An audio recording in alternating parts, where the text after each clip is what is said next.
Hello, everyone. Welcome to Finding Your Financial Voice podcast with me, your host, Anita R Johnson. This podcast mission is to always give you sound financial tips you can implement immediately, allowing you to leave a legacy for your family.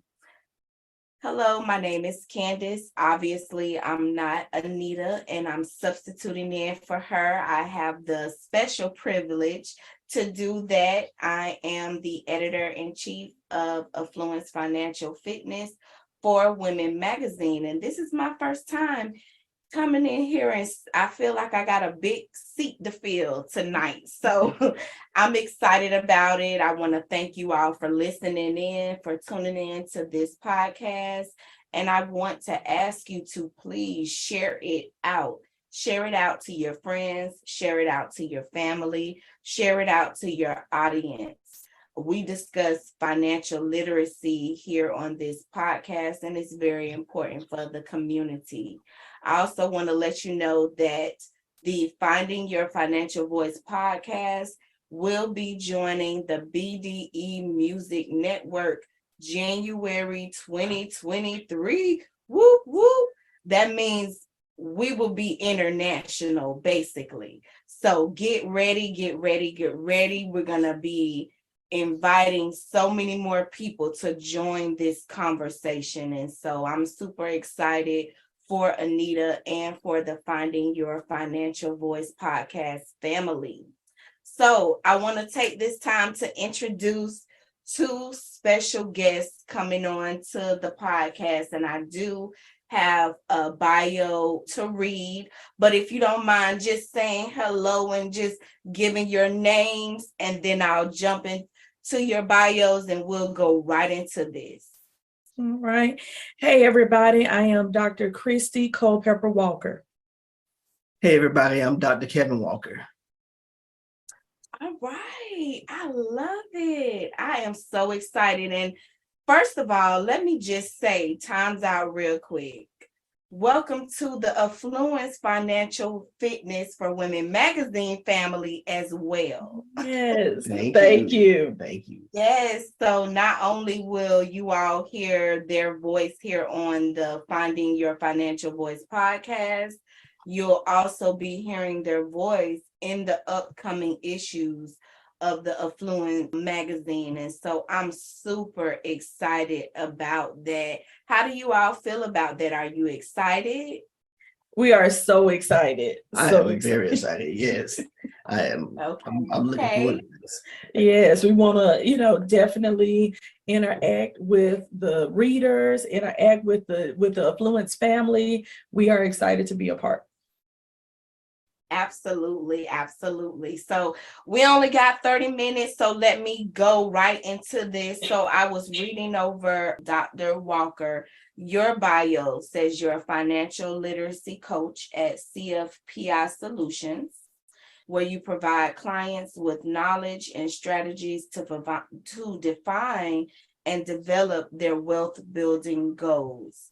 Dr. Walker's blended passions for systems engineering, strategic thinking, and personal finance are at the core of his coaching methodology. He has used this core to develop a systemic process for guiding his clients to build solid financial foundations and grow wealth from there. And I absolutely love it. Can you expound just real briefly and sum it all up, what you do in a day? So as a financial literacy coach, I help people determine their version of wealth and find the strategies that are customized with their particular strengths and lifestyle choices to help them build towards that. Okay, all right. Well, we're going to get a little bit more into that as we go further into the interview. I want to read a little bit of Dr. Christi Culpepper-Walker's bio, affectionately known as Dr. CC. Is a licensed clinical psychologist who provides therapeutic services to children, adolescents, and their families at Kennedy Krieger Institute in Baltimore, Maryland. Dr. CC utilizes a range of evidence-based therapeutic modalities, including cognitive behavioral therapy, dialectical behavioral therapy, acceptance and commitment therapy, and family systems approaches. Dr. CC specializes in internalizing disorders such as anxiety and depression, externalizing disorders such as attention deficit, hyperactivity disorder, ADHD, as well as family concerns such as divorce, co-parenting concerns, and parent-child conflict. So, Dr. CC, do you mind expounding a little bit on that? Sure. So, as a clinical psychologist, my goal is to help everyone that I come in contact with be happy, healthy, and whole. Right. So, my focus during the daytime hours, I will say, is children, adolescents, young adults, and their families, usually anywhere between ages 5 to about 25, 26 years old. Right. So anything that they could be impacted by is something that I might address. Now, my off time, one of my passions is actually just increasing the awareness of mental health concerns in the communities, especially communities of color. Absolutely. So one question I have before I even get into the interview, sometimes I don't like giving out questions because I hear you all say something and then it's like, ring, ring, ring. But how do you both utilize your education, your passions and your knowledge? How does that bring you here? So good question. So if people don't know, we are married, right? We are husband and wife. And so I feel like even though Kevin does engineering and financial literacy and I do psychology, all of this melts together very well because we're talking about behavior. We're talking about mindsets, right? We're talking about attitudes. So all of that is psychology, but all of that informs what you do financially. And so when I was introduced to you all, I was like, oh, the psychology of finance, like that is so awesome, right? Because you're not just talking about how to make money or how to keep the money that you made, right? Or how to make more than what you have. You're talking about what are the mindsets, what are the behaviors that sustain that. And so my husband and I have conversations all the time about how these two things, the two things that we love, come together.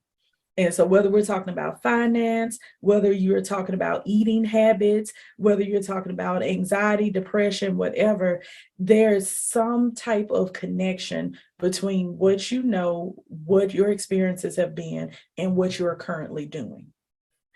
Yeah. Wow, absolutely. Did you want to add on to that? Well, I will say, from the financial standpoint, we're all influenced by our experiences, right? And so, whereas I have formal training in engineering and some formal training in the financial world, the personal journey that I've experienced, right, of experiencing want and lack and experiencing wealth and comfort has shown me that the emotional impact of the choices we make carry a lot more weight than the mathematical principles that we employ to manage our money. And right, so like Christi said, it all kind of melds together, right? I rely a lot on her to understand the impact of what we're doing, why we're making the decisions we make. And as we learn to change those things, we're able to change our habits, which changes the outcomes that we're reaching out for. So, which is a fancy way of saying that, how you think dictates what you get. Yeah. So right. Absolutely. Wow. I can't wait for you all to really be able to show so much through the magazine, because at that time you'll be able to really spell it out in a lot of different ways, because what you're saying is just everything I've learned. It's seriously combining everything, because I didn't know that it was so much psychology, and I know it's so many people walking around just knocking their head up against the wall every year. We know it, we've seen it growing up, that, the ones around us just struggling consistently every month. And this is the key.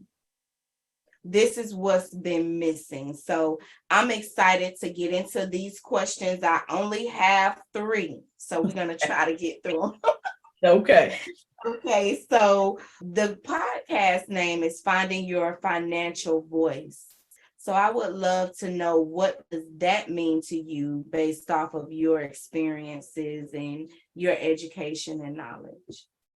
Finding your financial voice actually really aligns with what core principles of what I teach in my financial literacy training, because there's a lot of generic information out there that is solid financial advice, but it doesn't necessarily apply to everyone in every situation, right?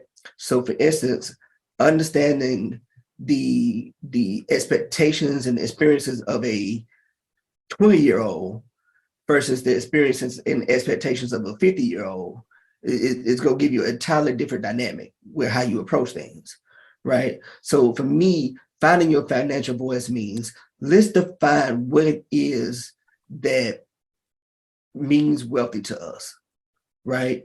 What is it that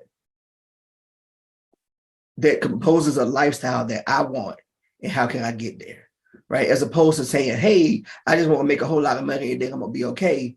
Let's say, hey, I value having free time, and I value having the resources to cover all my needs. And if I have those things, everything else is a bonus. So I consider myself wealthy. So that's my financial voice.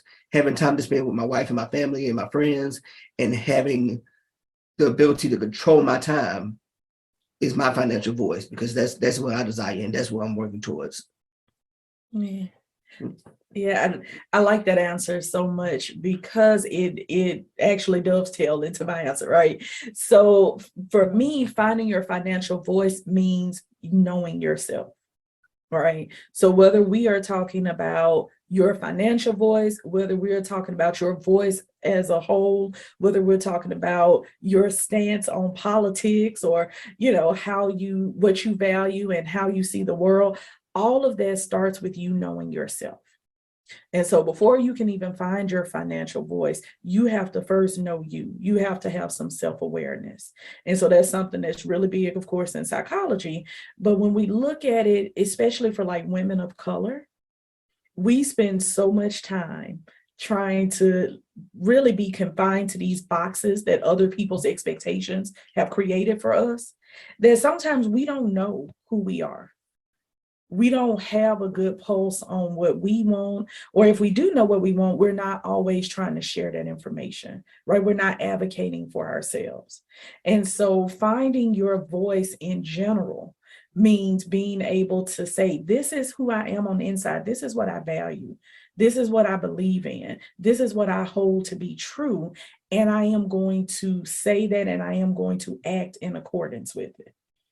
So if that's financially, like Kevin said, what do you value? If you value time, then you might not work a job that's 80 to 100 hours every 2 weeks or every week, right? You might take a job that has less hours, maybe there's less pay, but you are still working towards what you value.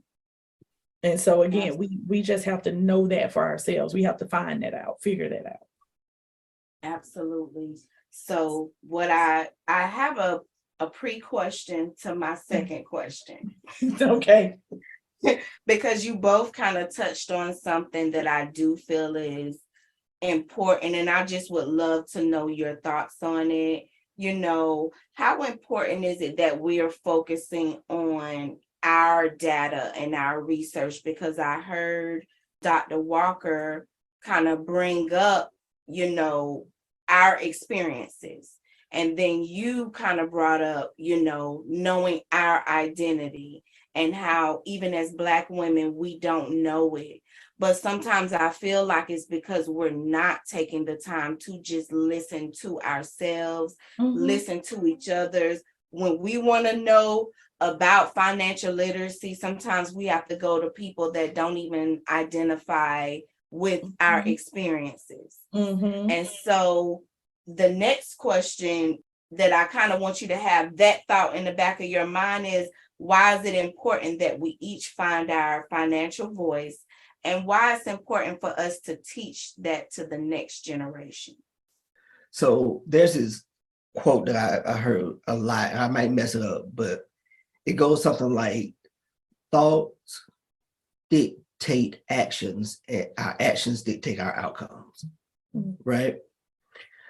So is exceedingly important that we find our financial voice, because that's going to dictate the actions that we take as we navigate through the world, right? It's going to dictate, how we experience things and what the decisions that we make when we come face to face with financial situations, the decisions that we make when we find ourselves in debt, or the decisions that we make when we want to build wealth, right? It's going to affect the way we act and the way we go about it. And I think finding our financial voice not only lets us make positive financial decisions, but it allows us to act within our ethics and morals and values and make ethical decisions that are going to benefit us as a whole, right? And the reason I think it's so important to teach that to the next generation, if I use myself, I was X years old before I realized that, there was more to money than just money, right? In the engineering world, I had a mentor once tell me, he was like, most of your problems aren't going to be technical problems. They solve themselves. Most of your problems are going to be people problems. And so I'll say in the money world, most of your problems won't be financial problems. They're really emotional problems or thinking problems that have financial impact. And so teaching that to the next generation allows the next generation to start out, far in a better place, in a much better place than we are, right? And so, for instance, whatever I can achieve in my lifetime as far as financial capability, person who starts this journey at the age of 10 is going to go significantly further because they have much longer to let their efforts compound onto each other, right? And then the generation after them who gets that same thing is just going to compound even more, and they're just going to go farther, quicker, and we'll continue to grow as a community. Yeah. So you really hit on what I was going to say for why it's important for us to find our financial voice. Again, we're talking about financial voice right now, but we really could be talking about any piece of our voice or any piece of ourself. When you understand why you're doing what you're doing, when you understand where some of these behaviors come from, right? How some of this stuff was modeled for us. So I love to give the example, about coping strategies. If my coping strategy is to go spend a lot of money shopping, and that makes me feel comfortable in the moment, right? But then down the road, I got some more stress because now I got debt. That's a never ending cycle. And for a lot of us, we saw that growing up. We saw people trying their best to make it, right? Surviving and not thriving, right? And we picked up some of that stuff. So when you understand how you got to the place that you're in, you're able to know where the point of attack is. Where you need to address what you need to address, right? For the next generations, kids are so awesome. Young adults, young people are so awesome. I choose to work with them because I truly feel like if we give them the strategies and the tools and techniques that they need early, they won't have to be in therapy, or they won't be in therapy for as long later on when they're adults, when they're more set in their ways, right? And that's the same for finding their financial voice. If they have the knowledge early on, they won't even fall into some of these bad habits that some of us adults have when it comes to finance, or when it comes to eating, or when it comes to unhealthy relationships, right? Or any of those other things that plague our communities. And so making sure that our kids, our young adults understand what's healthy early on is not only going to protect them and prepare them, it's going to help put them in a position to make sure that they can still take care of us. Right. Absolutely. There was a couple of things that you were saying, and my mind was just going a million miles at a time. But I feel like sometimes I want to make it clear that sometimes you can find your financial voice and it can be a bad voice. It cannot be positive. Mhm. And that was the space that I was in, when I finally realized, like what you were saying, like the coping mechanisms. One of the first books that me and Anita teamed up on and wrote with a couple of other women, the story I wrote was called Money Mania, because I realized that was happening, that I would get money and really have a form of mania where it was like a high, and I had to dig deep into that because it kept happening. It just continued to happen, and I could trace it back for a long time because it was just something that, like you said, I was so used to, just doing that I didn't know how not to do that. Even though that's not the results that I wanted in life. Right. That's not what you were looking for, but it kept Right. happening anyway. Yeah.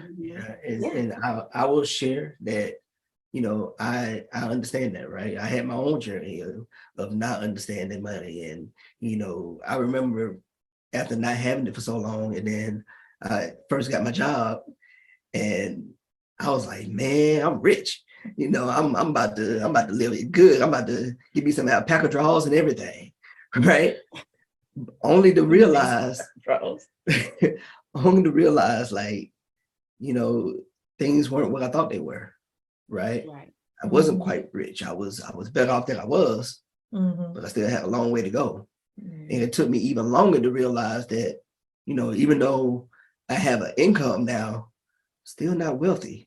I'm still at a point where I gotta make, a large amount of money just to be considered broke, right? And that was, man, that was an eye popper right there, right? And so I just say I get it. I get it. It was a journey. It's a cycle, a generational curse, whatever you want to call it. That just being informed, like we're saying, finding your voice and knowing, hey, even if your voice is saying you crazy, just knowing that that's where you stand is power. Because to not know it is ensuring that you're going to continue it. Exactly. So, I was grateful to just know this is what it is and put a name on it so that I can do better, so that I can see that it's possible. So name it and claim it. Go ahead then. Right, exactly. So what are the future impacts on our communities if we don't find our financial voice as a community? When we talk about politics and affecting politics, right, we all have impact on it, right? We all vote or have the ability to vote, affect who's chosen. But, the real impact that we have on national politics comes from our impact in local politics, right? By choosing the right representatives, we then get the seats that allow us to then choose the right president, right? It's the same thing in an economy, right? So in an economic community, making sure that within my family we manage our money, and that allows us to have impact within our neighborhood, and working within our neighborhood to make sure that the ones in our neighborhood have influence.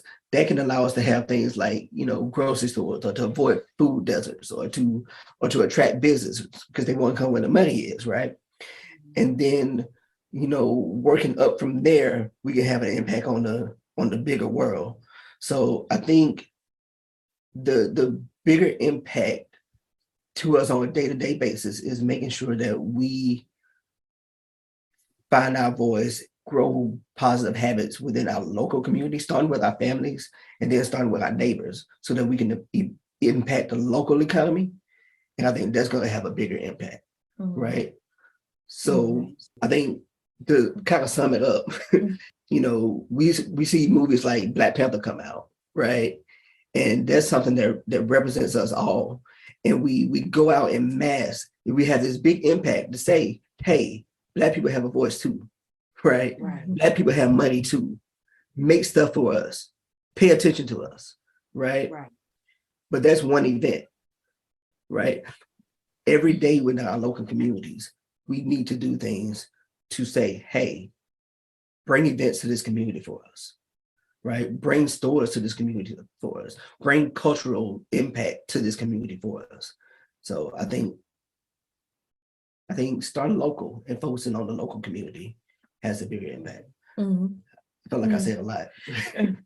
And to just kind of piggyback off that a little bit, I think the future impact of us not starting small, starting in our homes, starting in our local communities, I think we already see that impact. Yeah. Right? When we're not connected, when we don't pool our resources, when we don't pool our voices, when we don't lend support to each other, you get what you're seeing now. You're seeing a lot of, you know, people that are fractured. You're seeing, like Kevin just said, okay, we come out for stuff like Black Panther, which is awesome. There are so many other places for us to do that. There are so many other points of contact or places where we can address the ills of our communities. And we have to come together for that. And yes, it has to start small. And once it starts small, right, it can bloom into these bigger, more powerful connections. Absolutely. You know, that's another thing I had to learn. And I realized today, I said, wow, you know, I don't know. I think very recently I purchased a regular soap like Dove, but for maybe like a year or two, I have purchased from, you know, people that I know that make it, the creams, the hair, and that's a big deal, you know, because a lot of my money has gone to just without me even thinking about it. Right. And that financial literacy has really changed me because I think about those things. Like I really can't make a purchase anymore without that train of thought, you know, just going through my mind, like, where's this money gonna go to? How can I put some back into the community? And I love that.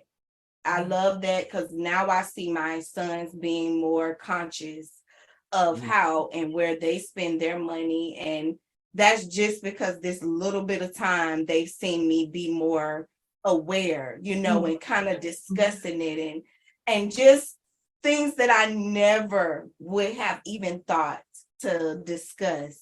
So, you know, you're right. We see that impact. We really do. We see it in people just blindly spending their money and not being aware. Yeah. Anything else you want to add? Well, I will say, you know, as far as finding your financial voice, I think it starts with awareness. And so for those who don't know where to start and really want to take that first step in finding their financial voice, I'll say pick up a notebook and for 2 weeks, start tracking what you spend, right?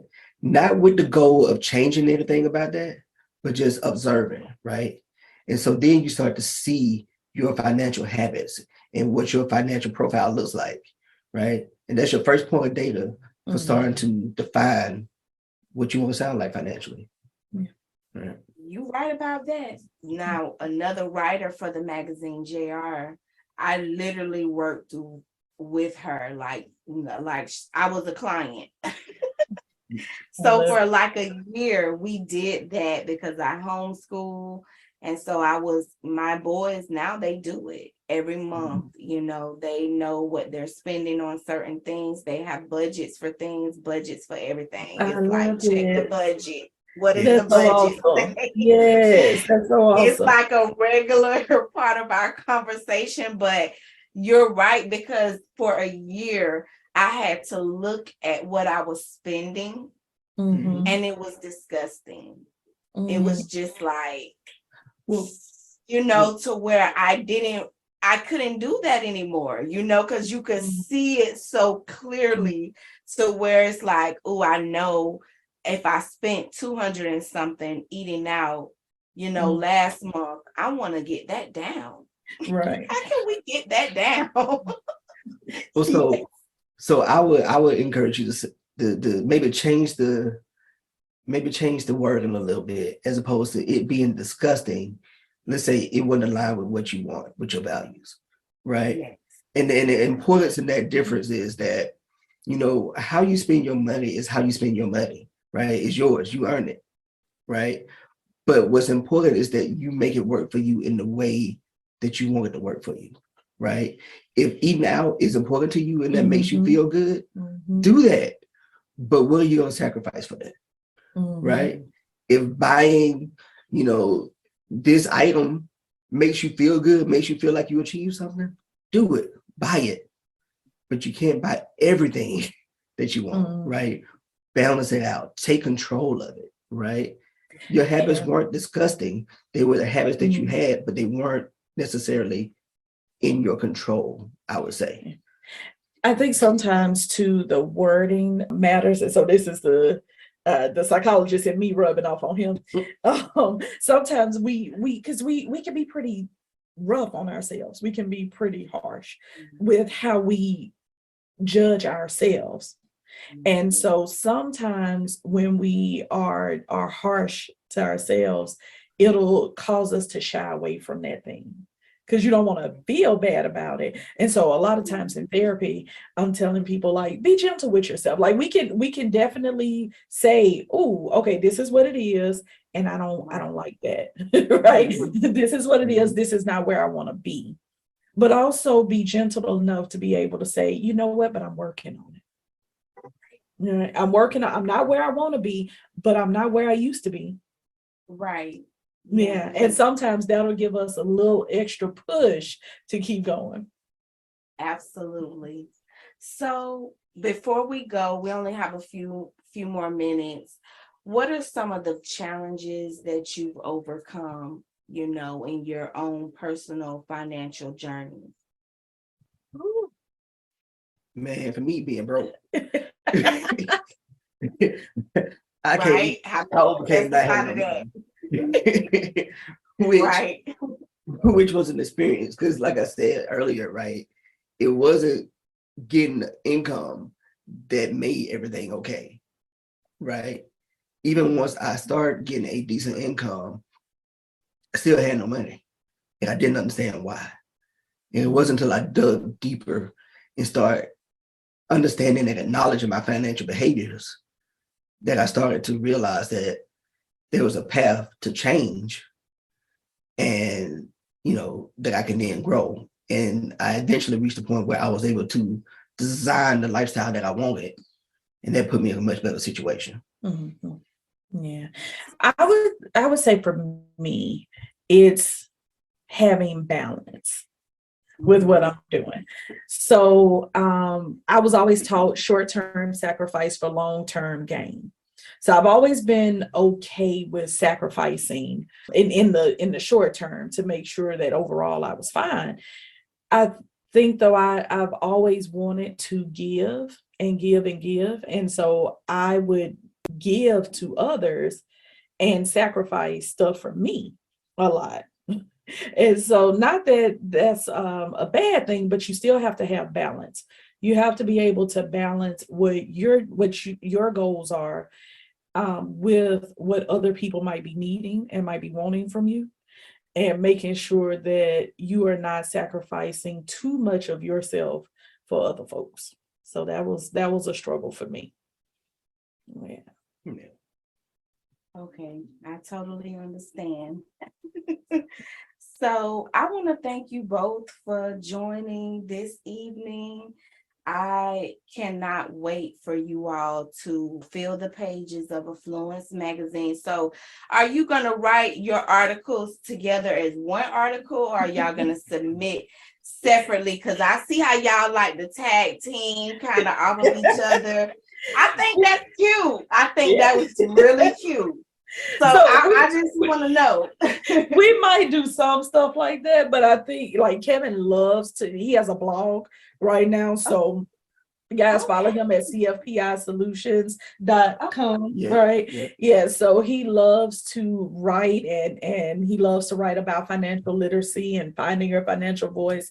And I will be coming from a little bit of a different stance, talking more about the behavioral and psychological parts of that. So I'm sure we'll do some things separately and maybe together as well. And so in addition to us contributing to Affluence magazine, I have a blog that I post in weekly about, and it's at www.cfpisolutions.com. You can click on blog up in the top, follow me. I'm also on Medium. And then Christi does a, Dr. CC Says live event every Wednesday. You can follow her on Facebook, but the best way to get to her stuff is to go to her website at www.heartandsoul. That's HEARTNSOULMH.com. So yeah, you can find all of our information there. Absolutely.